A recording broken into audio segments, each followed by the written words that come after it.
Hi, everyone. Happy Thursday. Alegre Ramos here of Beyond Your Wildest Dreams. And thank you for joining me wherever you are listening. And if you are listening to the recording of this does go up as the Harness the Power of Planning podcast. This will be episode 130, 130. Oh my God. Can you believe it? Episode 130 when it goes up. So be sure to like, subscribe, rate. It helps me to know what content you're responding to. And it helps that whole algorithm, thing. And if you're joining me for the first time, welcome. If you are listening live, I will see any comments that you put, no matter where you are listening. So feel free to chat it up. And if you comment to the recording, I will see those eventually as well. Sometimes the notifications aren't as timely, but I will do my best to respond to whatever you're commenting. I am now heard, by the way, in over 60 countries. Thank you to everyone who listens. Someday I'd love to visit all those countries because there are countries all over that I have never been to. Thank you to the people in Jordan who are listening. Brazil is actually my second biggest country behind the United States. So thank you, Brazil. Molto obrigado. And yeah, if you're joining me for the first time, my name is Alegre Ramos, and I am a brain science based productivity and time management expert. And what that means is that I just help you save time and energy. Isn't that so much easier to understand than the whole big long thing? But it sounds impressive. So I have written these 4 short read books that, one of my pet peeves is when you read a 350-page book and you get to the end and you say, that should have been 50 pages. Yeah, I can't stand that. So I wrote these short reads, all designed to be read in an hour or less, and they're all workbooks because brain science shows that you learn better when you actually do rather than just sit there and passively consume. So you will be doing a little bit of work when you read these, but I promise you, you will save time and energy. And who doesn't need more of both? And I'm so excited to bring to the stage today a friend of mine, Diane Allen. She's the author of the book Flow, Unlock Your Genius, Love What You Do. And I had the pleasure of speaking on a panel with Diane earlier this year in March, and we hit it off. And I'm so excited to bring her, Diane Allen. Yay! Woo! Insert wild applause here. So So, fun to be with you again. yeah, so great to see you, Diane. And Diane has a violin hanging on the wall behind her because she, in another lifetime, in an earlier iteration, I don't know, you still play. So it's not like you don't play. But she was a professional violinist and a concert master. And can you please explain for people what a concert master is? Oh, yeah. The concert master is the lead violinist in an orchestra. And I had I had such incredible training as a violinist in New York City training. New York City's training is known throughout the world. And despite it being like super cutthroat and exhausting and full of daily criticism, it's Mm. what shaped me into the musician that I am today.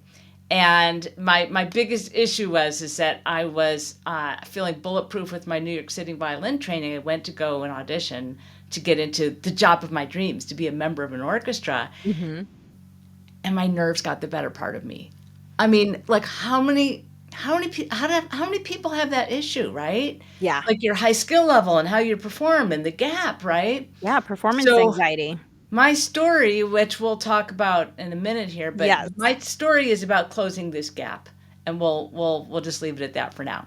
Okay, and just if you've had the opportunity to go see a orchestra play, the concertmaster comes out before the conductor, right? Yes. They're carrying the violin and So they bow. there's all kinds of formality with Yes. classical music. So the concertmaster is the lead violinist, second in command to the conductor, and it was my job to um, translate the vision that the conductor had into Mhm. actionable steps. Mhm. And it was expected of me to be at the top of my talent because it's like a giant ripple effect. Mhm. If I do great, everybody else does great. If I don't do great, it kind of has this ripple effect. Yes. So it's a high pressure job on a high precision instrument. And yes, I was the liaison between the orchestra and the audience as well. So I was like the face of the orchestra as well. So we could talk more about that too. Yeah, I have to tell you, I actually had a really interesting experience watching a concertmaster work earlier this year. But first, before we get into that, let's do our little game that I like to do at the top of every podcast, which is to pull a card from my little deck of sayings. As you all know, I never peek, so I have no idea what it's going to say. And then Diane and I are going to answer it. It is not joy that makes us grateful, it is gratitude that makes us joyful. Brother David Steidel Rest.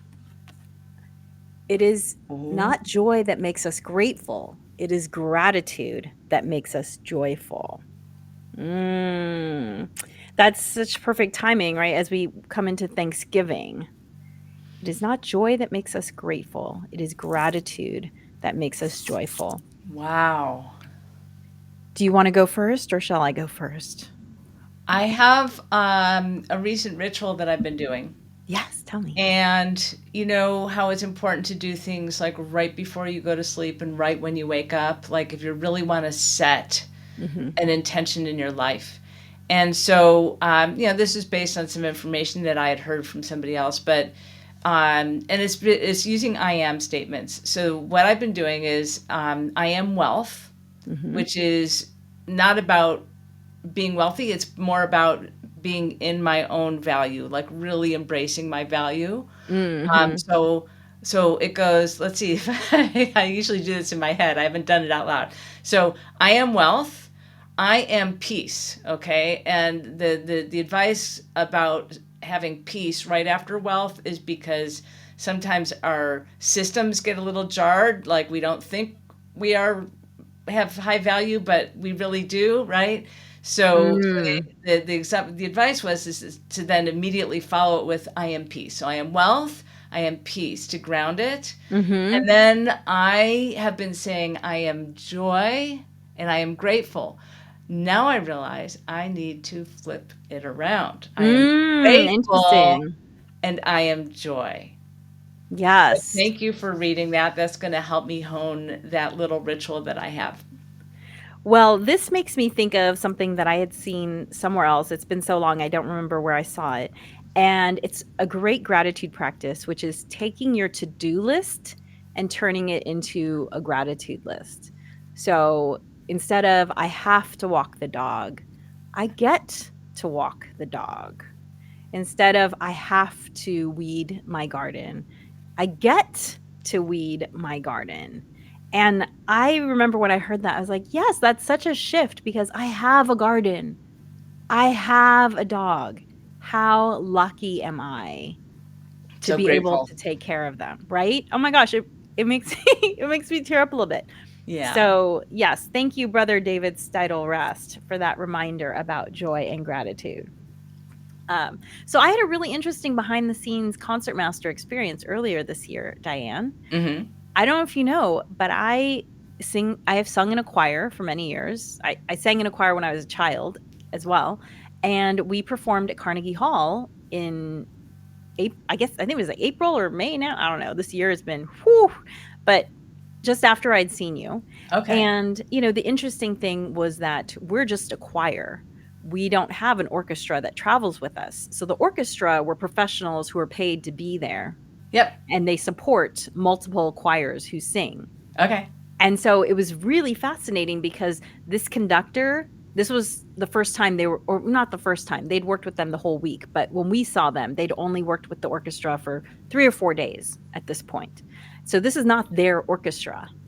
And so anytime something went wrong with the orchestra, the conductor looked at the concertmaster. What's going on with your orchestra? Because it was that person's orchestra, not the conductor. And it was fascinating sort of watching the energy flow and the conductor prove that they were worthy of this amazing orchestra and earning that trust all in such a short amount of time. It felt very high stakes, even though, we weren't being paid to be there or anything like that. But Right. it was Right. fascinating.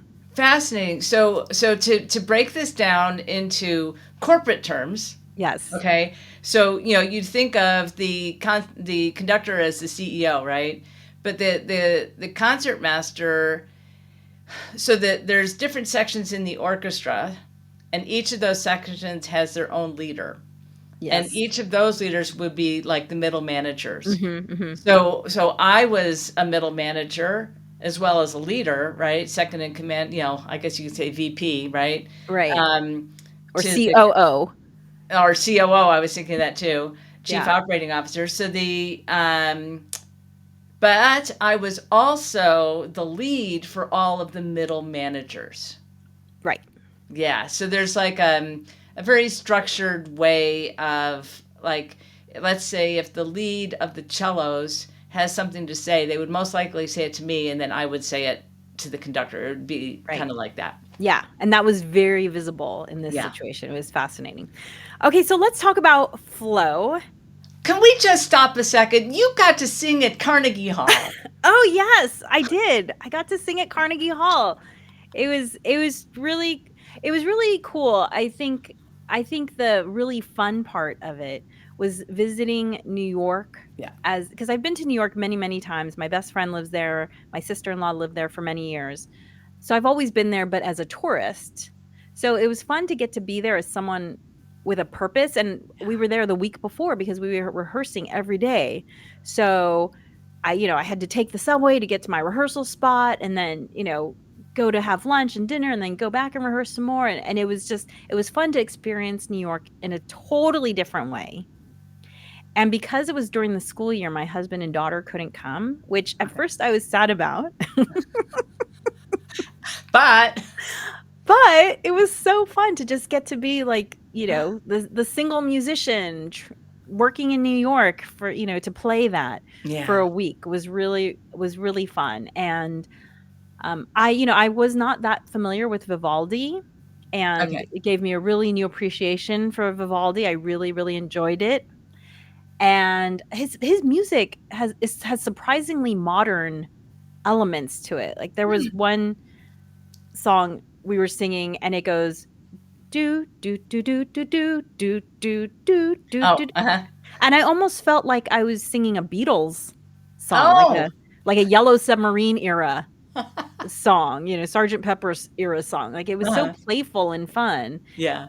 And then we did no song. Um, Oh. sorry, I had to throw that in there, my editorializing. But Yeah, that's I fine. We all have our own. I honestly, yeah, that this part of my story is that I don't play classical music anymore. I got burned out on it, but Mhm. I totally get it. And there's a saying, musicians like, "How do you get to Carnegie Hall?" And it's like practice, practice, practice. But I think I never performed at Carnegie Hall, but my craziest concert that I've ever performed in New York City was in St. Patrick's Cathedral on St. Patrick's Day. Oh my gosh, how It amazing. was wild. And yes, the priests were drunk. What music did you play? I don't remember. I I'm don't like, "What's St. remember. Patrick's Day music?" That's It funny. might have just been arrangements of Irish music, but that was a really long time ago. Anyways, okay, I interrupted, but yeah, that is a huge experience, and I just wanted to acknowledge you for that. You Oh, were thank on you. stage on Carnegie Hall, and I've never been on stage. So, The funny ways that life works out.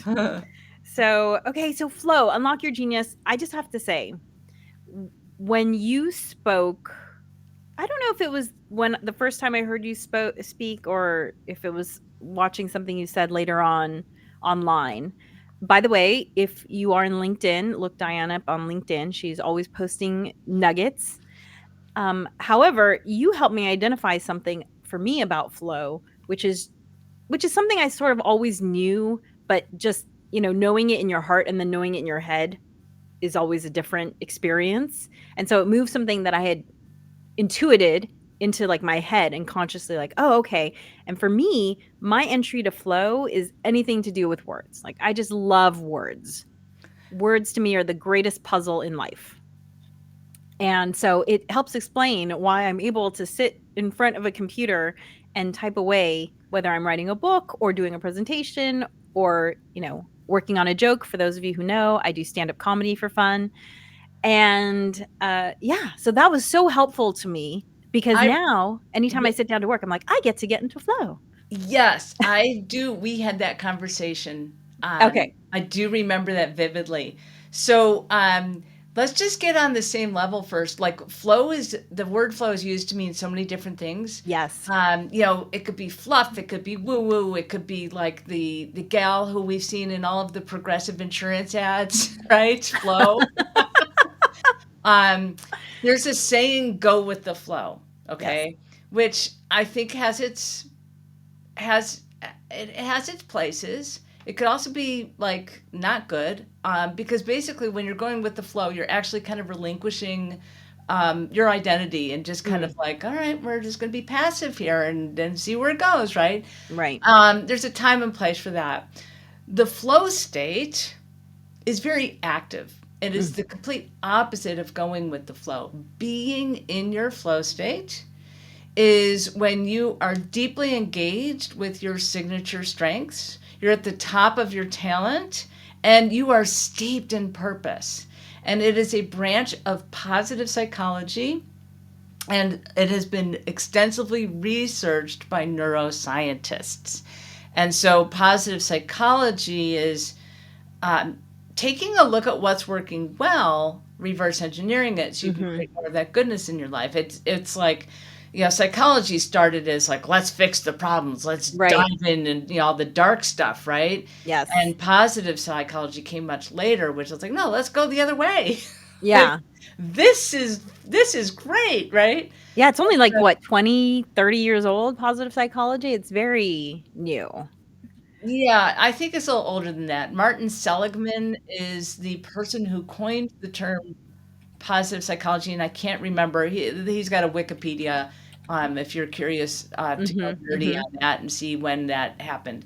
Mihai Csikszentmihalyi, that's a mouthful, is the first psychologist who did extensive research into the flow state, and that was beginning in the 70s, 80s, and 90s is when he did a lot of his research.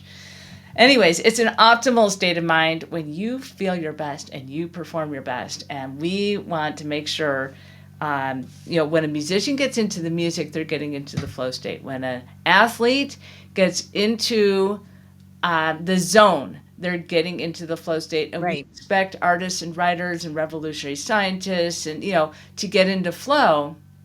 But it turns out everyone is wired for this. So my claim to fame is making it accessible to all of us. And like you said, like a little bit of awareness, right? We're just going to give you enough awareness so that you could recognize it in your life, and then you can have the tools to recreate it in your life. Well, and one thing you mentioned in the book is the fact that stress narrows focus and makes ideation harder, whereas flow opens it up. And so let's go back to your story of being a concert violinist Yeah. and when that moment when stress hit. Can you tell us that story? Well, the story is actually when I had those performance nerves. So I Mhm. graduated from college, right? And my nerves get the better part of me because the way the narrowness of whatever chemicals get dumped into your system when you're, in the hot seat, Right, right? when you're stressed, the cortisol and all of that. Yeah, that cocktail of Mhm. stuff that gets us kind of like in a frozen, Yes. yeah, yeah. So I could not, under the pressure of auditions, show my high skill level. It was like, whoa, I just did all of this training. I just worked so hard for so many years, and I can't even show it, Mhm. right? I can't even show it. It was so, and I'm sensitive, I'm, I'm more sensitive than I care to be, okay, I can't eat gluten, I can't eat dairy, I get nervous, right? We are sensitive types, we're sensitive people, right? And so the quest for me was, okay, how do I overcome this? And I was sitting last chair in orchestras because I was doing freelance orchestras. Most likely the group that you played with in New York was a freelance orchestra. Those were the kind of gigs I were doing, traveling to different orchestras. And I was literally sitting last chair because of my inability to like not be nervous during an audition. So my son, he's 6 weeks old. I'm sleep deprived. Hadn't touched the violin, and I scheduled an audition like 6 weeks after he was born. Like, what was I thinking? And that was the day, like from out of the blue, as luck would have it. I got so immersed in the music that underneath my fingers, it was like the violin was singing by itself. Mm-hmm. You know, and it was like it was what I experienced when I perform and play music when I'm not nervous, you know, where Right. all my hard work and practice and passion just magically come to life. Mm-hmm. And I think a lot of people, I can't, how many of you that are listening to this, number one, have botched things up because of nerves? And number two, that you had all of this training and you're like using a drop of it now, Mm-hmm. right? Like Right. what has happened in your life that all of a sudden you're using only a drop of this and we get numb to it and it's like a slow decline that we're not even aware of that it's going on. We're just kind of coping and like, okay, well, I guess I'll be doing this now because my dreams were up Right. here and now I'm down here and right. And these things that get in our way, it's crazy, right? Yeah. The human, to be human, right? Anyways, so at that audition, they hired me on the spot, and that was for the concertmaster of an orchestra, and so I literally went in one audition from sitting last chair to sitting first chair, Wow. and That's be, amazing. and it was getting into my flow state. So it became the tool, right? To the should we get into the neurobiology? Yeah, please. Okay. Always. So let's see. Let's start with how do you know when you're in flow? You lose sense of time. You just love what you're doing, right? Mm-hmm. You lose the sense of self. You're so immersed, like literally, this is the neuroscience of flow. Literally, your inner critic gets turned off, and your fight or flight response gets turned off. Mm-hmm. Okay? The peak performance hormones that get released when you're in flow are anandamide, endorphins, dopamine, serotonin, and norepinephrine. So we experience euphoria, motivation, peak performance, and happiness. Mm-hmm. Another key indicator of being in flow is ideation, right? In a world where 95% of thoughts repeat, when you are in flow, you have new thoughts. Yeah. With regards to your work in productivity, right? When people are in flow, you things just come together with a sense of ease. And I think everybody here has experienced when you get more done in 30 minutes than you had last 3 days. Mm-hmm. So how can you do that more often? That's being in flow. Okay. So like that was a random moment, right? Right. How My, can you make it happen? as a violinist, I had to make it happen. So this Mm-hmm. is why I reverse engineered how to get into flow. So we want you to be able to turn it on yourself. Couple more. So we have another key indicator is, well, the opposite of the key indicators. When you're in pouring yourself into something, a work or relationship or whatever it is, and there's no energy coming back, you get into a negative feedback loop. But Mm-hmm. when you are working in flow or doing something in flow, it is so rewarding that it refuels you and you get into this positive feedback loop.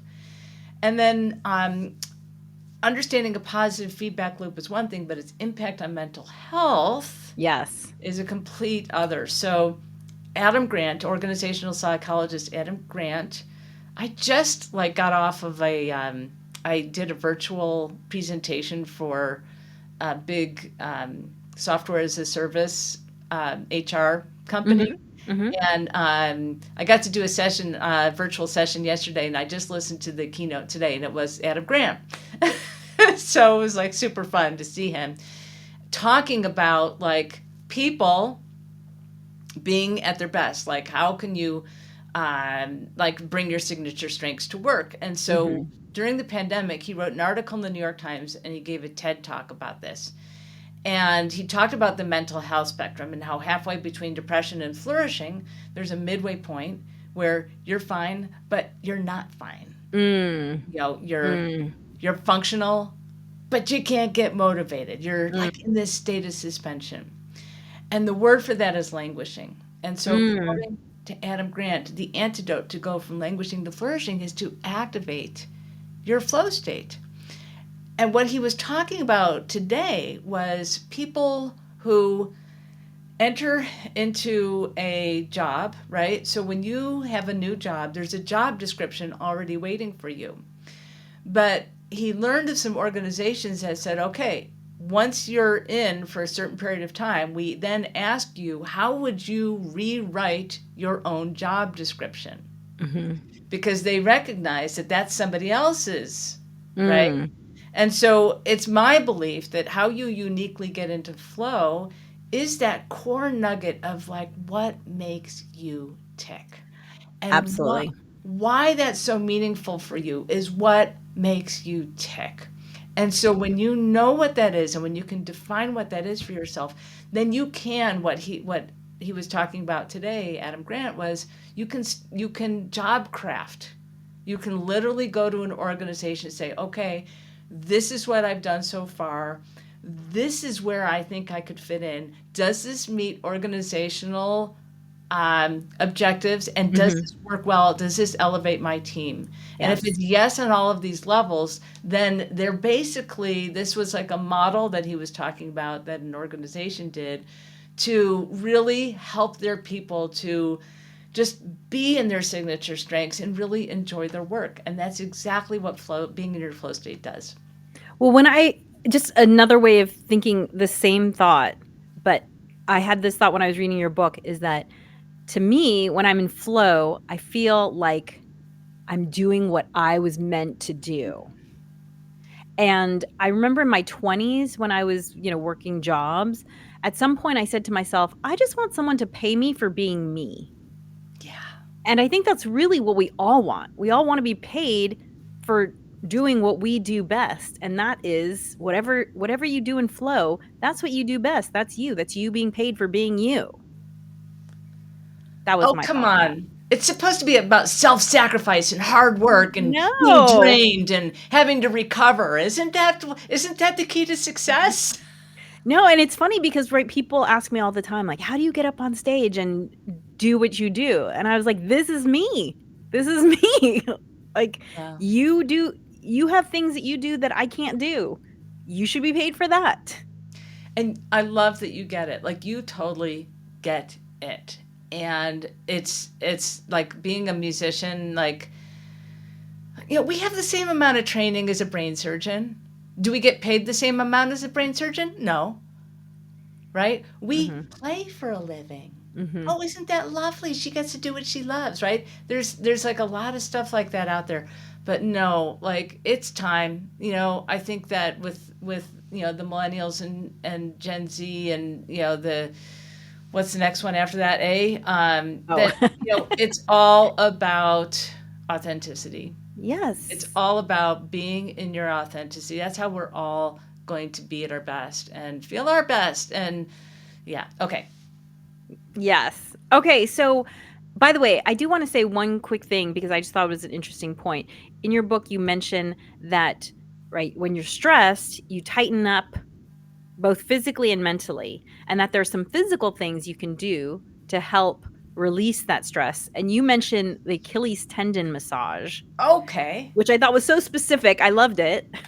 Let's talk about that because before I really zoned in that the flow state was going to take care of everything, I was like doing a lot of research, like how can I stop myself from being so nervous at these events. Mhm. So when we are in fight or flight, our Achilles tendon, which attaches halfway up on the back of your calf. Mm-hmm. And then the other attachment is just underneath your heel. And so that tendon literally tightens up to help you to get ready to leap, to fight or flight. Yeah, to Right? run. It's a physical thing. So if I have the tiniest little, this is a really high precision instrument. And, if I'm going to go and speak somewhere and I have a tiny little quiver in my hand, so what? I don't care, right? A little bit Right. of adrenaline is fun, Right. you get all excited. But on the violin, that It's messes up noticeable. my fingers, right? I Yeah. have to have full control. Mm-hmm. So the Achilles, so when you massage your Achilles, I would do it up to 4 times a day before if I was, if it was a really high stakes performance that had some violin solos in the middle of the orchestra or something like that. Yeah. I'd get a lacrosse ball. It's kind of like a hard ball. Yeah. Mm-hmm. Get on the floor and roll out the Achilles up to 4 times a day. Oh, wow. The last thing I'd do right before I walked out on stage, and I would have no quivers in my hand. Another one is the so the bottom line, a physical reaction like a stress response is best met with a physical action. Yes. So these are the physical actions that worked the best for me. I'm sure there's many others. Obviously, there's breathing exercises and all kinds of things to do, but I've tried to pick the ones that I thought were not really known about, that really worked for me. So the Achilles tendon rub is one. The other one is, have you ever been in a meeting where all of a sudden, you just can't remember anything that you wanted to say, and then the second you leave, all of a sudden you remember everything? Yes. Okay. That's blood flow. Mm-hmm. So what happens is when you get if you're a sensitive person like me and you're going into a high stakes event, there's going to be some sort of hormonal reaction, and so the blood pools into the amygdala, which is where your fight or flight response lives. So all the blood goes there to serve you there. And it leaves the more external parts of your brain where all of those things that you wanted to say are stored. Right. And so literally when that blood releases, that's when all of a sudden you remember anything. And you're like, why am I such an idiot, right? Right. You're not. It's a physical response. Right. So this is hard to explain. On either side, so this is below your clavicle bone. Okay. If you go on either side of your sternum, in between the top 2 ribs, you should be able to find a little tender spot, maybe about the size of a dime or a nickel. Yeah. I'm feeling it. Okay. Yeah. Okay, that's the one that you do as well. Oh, interesting. To keep the blood flow in your brain. Oh, fascinating. Apparently, they do this for coma patients. Oh. To keep the blood flow going. Now, if you have a scoop net shirt and you do this right before you go into an event or something, you'll have red dots. You might have 2 red dots. Right. You can see. Ask me how I know. I'm starting to get red dots now for anyone who's watching the video podcast. Well, that's good. You're showing everybody where to. Yeah. Yeah. So that's another one of my bag of tricks. Yeah. Another one too that I learned because I had a home birth, and one of the things that they recommend is to be sure to check your jaw, because a lot of us, when we're stressed, we tighten our jaw. And they said, moo like a cow, moo, to release the jaw. And you can feel it, all down your neck, really, when you release the jaw. Interesting. But apparently it also helps. They're like, if your jaw's tight, your cervix is tight, and there's no way the baby's coming out. So it was specific to birth, but I still find it helpful to just sometimes, when I'm feeling tense, I do feel I'm tightening my jaw, and I just, and that helps me. And I would imagine if it's tight for a prolonged period of time, that's going to communicate to your brain and keep you in that state. Yeah. So it's like that release. Yeah. It's probably constricting all sorts of blood flow too, right? Because the area that your jaw is located in. Okay, so one of the really interesting things that you talked about was about how flow, getting into flow is kind of meeting your skill level and difficulty level. Oh, yes. Let's talk Explain about that. that. So this is me. Hai Cheek sent me Hai's discovery, or whatever. The at the intersection of skill and challenge and purpose is the universal entry point into flow. So think of your standard three-circle dot Venn diagram. Sure. Um, I will show it for anyone oh, here watching we go. the video. Skill, challenge, purpose. Mhm. So best way to describe, I'll just tell a story. I speak for a lot of HR conferences. I've done a lot of SHRM, for those of you who are familiar with SHRM, HR Mhm. conferences. So I was up in Alaska about a year ago, speaking to their SHRM group. And I talked about skill, challenge, and purpose. And as soon as the keynote was over, this gentleman from, he was the occupational safety consultant for the fishing industry in Alaska, which is huge. Okay. Mm. And he comes running up to me and he goes, "Oh my gosh, you gave me the solution to a problem. We have a high workplace injury rate in the fishing industry." And he described two jobs. Okay. One job is where people have to use this machine. They have to put like all of their strength into this thing to pull it down. And then there's like, it's processing the fish. And there's this window where you could see the processed fish accumulating. So you see the result of the work. Okay. Mhm. So that's one job. The other job, washing the fish. It's a conveyor belt. People stand next to the conveyor belt. They wash the fish. The people washing the fish are the ones that have the highest injury rates. Doesn't make sense, right? Mhm. But he says, "Oh, there is no skill, there is no challenge, and there is no purpose." Mhm. That is Mhm. why that job is the most problematic for workplace injuries. And so he People are just realized, zoning out, yeah. bored. So he realized that he needed to have them develop skills. He needed to figure out a way to challenge them and to give them purpose. Mhm. And he had this concept of gamifying it. Mhm. So if you think about it, the gaming industry is completely built on, you start a game, it's a little rough at first. You kind of like just learn the skill by playing the game over and over again. And just when you think you're like, yeah, I got this, all of a sudden, boom, new challenge. Okay. Yes. And when that challenge comes in, once again, you rise to the occasion, which is what Mhm. happens. Like the neurobiology of flow, those peak performance hormones actually literally help you to rise to the occasion. And you get that dopamine hit, right?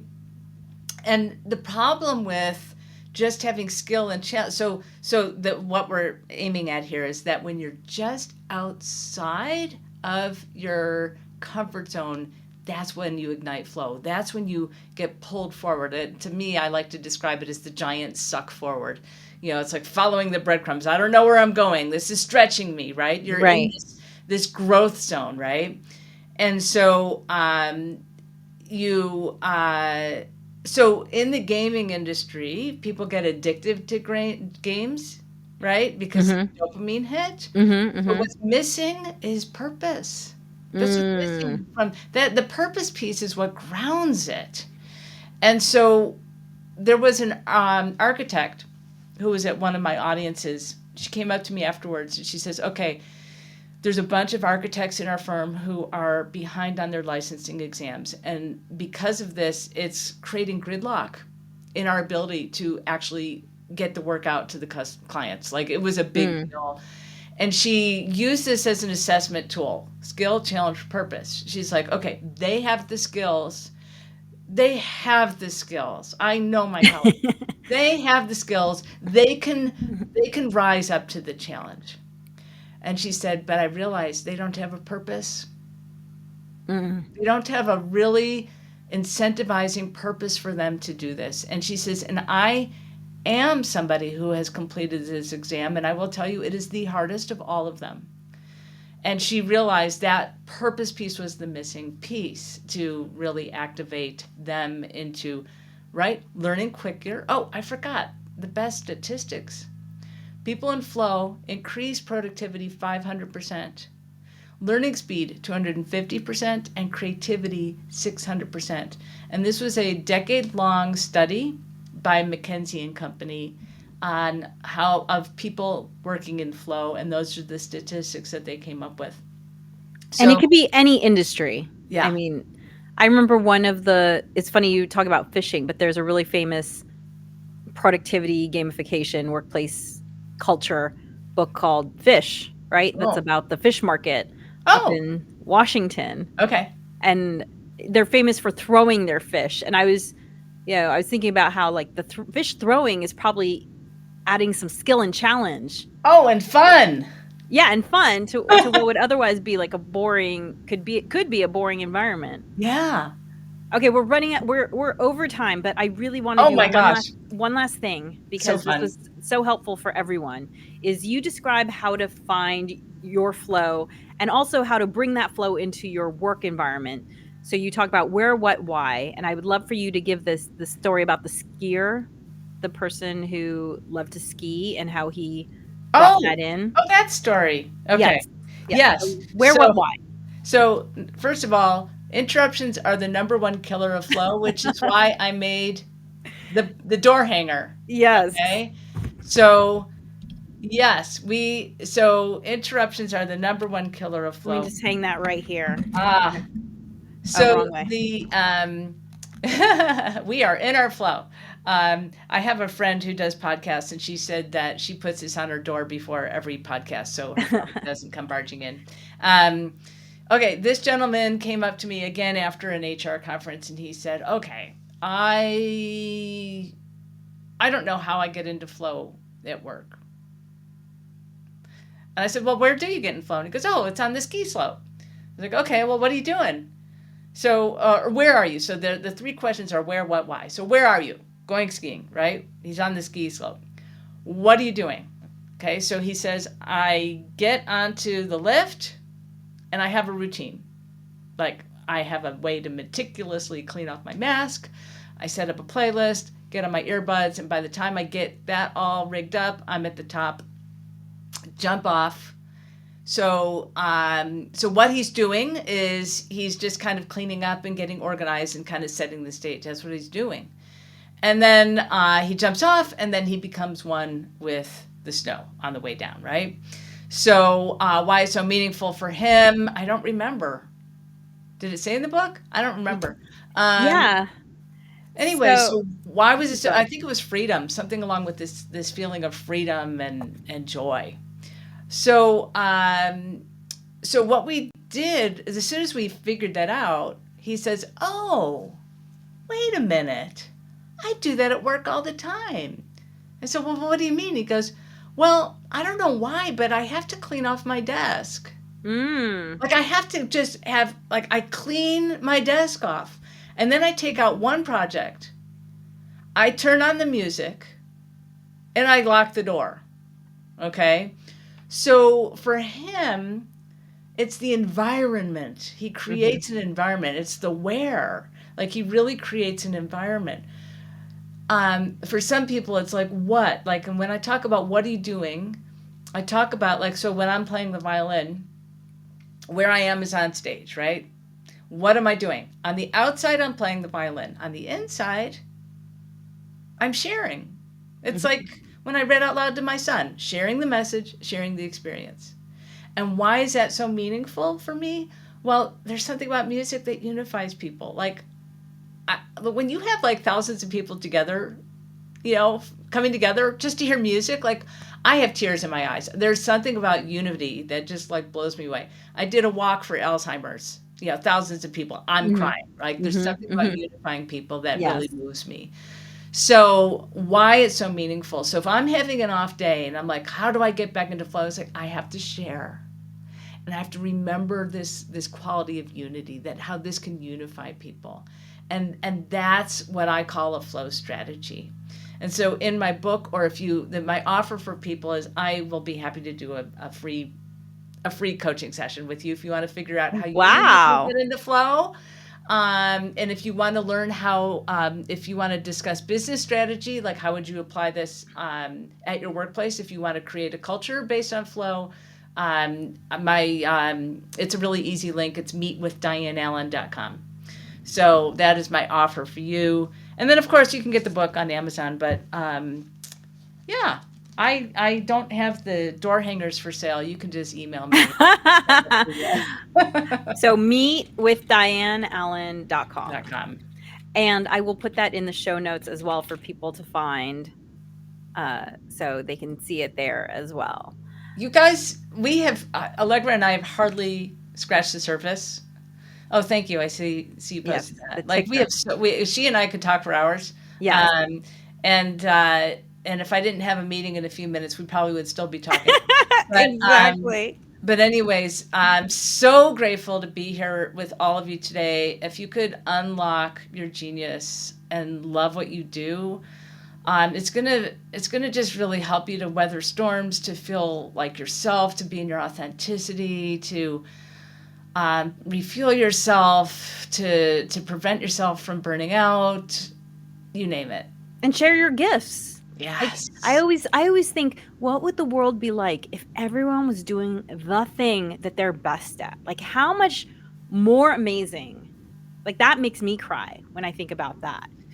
I was at an event last week, and it opened up by saying, the word responsibility means your response to your ability. And if you are not responding to that ability, like when we are talking about being in your flow state, we are really honoring your, like a full honoring response to your abilities.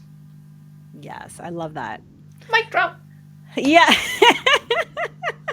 Thank you so much for joining me. And please take Diane up on her offer at meetwithdianeallen. That's ALLEN.com for anyone who's just listening to the podcast. And it will be in the show notes as well, so you can find it there. Get her book. And it's a workbook. I fully approve of the size and format of Diane's book. And yes, be sure to join me the next couple of weeks. Next week, I'm going to be chatting with some of my best friends about the holiday season, because that's coming up. And also be sure to like and subscribe wherever you're listening. And remember, planning makes everything easier. See you next week. Thanks.